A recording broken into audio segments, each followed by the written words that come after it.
안녕하십니까? 딱 정해드린 배우사 딱변입니다. 반갑습니다. 불륜 안 걸릴 수도 있죠. 그런데 대부분 들킵니다. 왜일까요? 발각되는 방식은 여러 개 있을 수 있습니다. 첫 번째로 불륜의 유형 두 가지 말씀드려 볼게요. 유부남들이 불륜을 저지를 때 두 가지 유형이 있죠. 첫째, 유부남인 걸 숨긴다.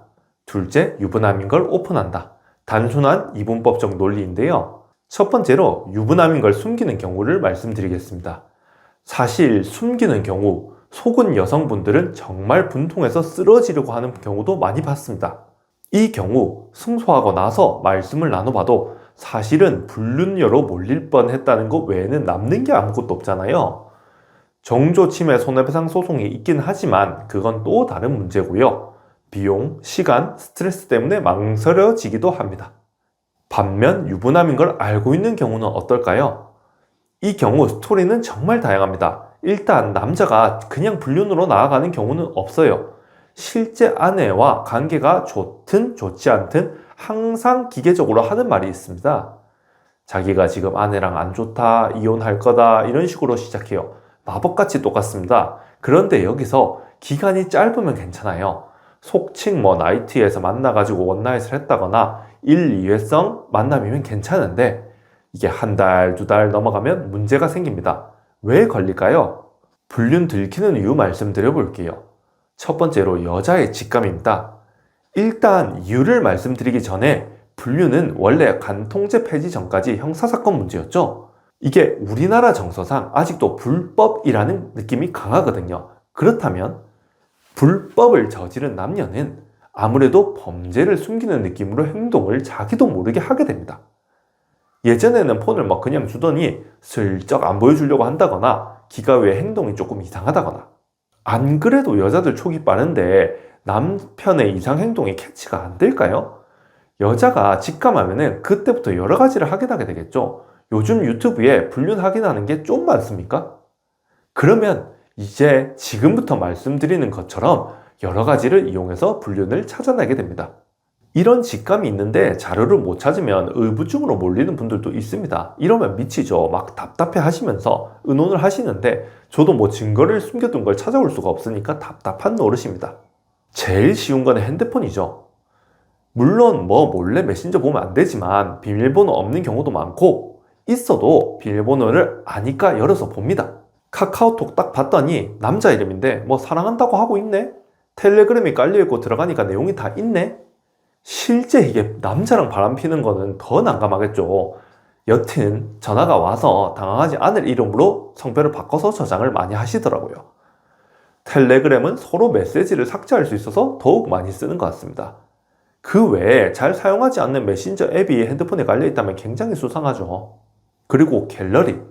아니 당당하지 않은데 왜 사진을 남기는지, 심지어 벗은 사진, 영상 왜 찍는지 모르겠어요. 이게 재판에 딱 올라오면은 약간 외설스러워서 저도 당황스럽습니다. 갤러리에 흔적이 왕창 남아서 사진이 걸린 거면 대신 상간소송은 깔끔해집니다. 보통 인정하고 잘못했다고 하니까 위자료만 정하면 되거든요. 아예 핸드폰이 두 개면 못 찾겠죠. 철저한 분들이 참 많습니다. 그런데 이런 투폰, 결국 처음에는 사무실에만 두더니 다음에는 차로 옮기고 점점 집 근처로 가지고 오다가 걸립니다. 시간이 지나면 경계심이 약해지는 것 같아요. 어떤 어플리케이션들은 자신의 동선이 드러나는 앱이 있죠. 아니 그런데 모텔에 3시간이 있었다고 나와 있네? 이건 직감이 아니고 바람 자체는 학정이죠. 이때 상대방이 확정이 안 돼서 괴로워하시는 분들이 많긴 합니다만 동선이 나오는 어플리케이션들이 많아서 걸리기도 한다는 거 알아두셔야겠습니다. 저는 이것 때문에 열받아서 차에 차량 추적기까지 달았다는 사건도 봤습니다. 오죽 답답하셨으면 그럴까 싶기도 하네요. 그러면 이제 노골적인 데이트로 넘어갑니다. 불륜이 길어지면 경계심이 느슨해진다고 말씀 많이 드렸죠. 아니 일반적인 식당에서, 원룸가에서, 모텔촌에서 자기 얼굴도 나오게 데이트를 합니다. 이게 집요하게 쫓아가신 분들이 사진을 찍어낸 케이스도 많지만 너무나 유명한 곳에서 만천하에 불륜이 다 드러나는 경우도 많습니다. 궁금해서 여기는 무조건 사진 찍힐 텐데 왜 갔냐고 제가 여쭤보면은 진짜 자기도 모르겠다 하시는 분들이 있었어요. 이게 저는 경계심이 약해지고 그냥 불륜의 심각성을 잊은 채 살아가기 시작하면서 생긴 일이라고 봤습니다. 아내와 상간녀가 직접적인 연락을 하는 경우도 있죠. 상간녀가 직접 아내한테 처음에 먼저 연락해서 따지는 경우도 있습니다. 상황이 너무 많긴 한데 남편이 아까 말한 것처럼 이혼을 이미 했다고 하든 뭔가 거짓말을 한 경우에 이런 일들이 많이 생기는데요. 억울한 케이스도 있고 아닌 경우도 있겠죠. 다만 이런 경우는 사건별로 상황을 살펴봐야 할 것이고요. 반대로 아내가 상황을 알고 상간녀에게 연락하는 경우는 매우 많죠. 보통 상간녀들이 답장 자체를 안 하지만 굳이 또 이런 답장을 해서 말싸움을 하고 그게 증거로 제출되는 경우도 많습니다.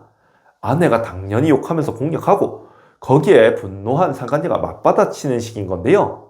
이 둘 사이에 끼어있는 남편이 어떤 말을 양쪽에 해놨었는지에 따라 그 대화 양상은 너무나 다릅니다.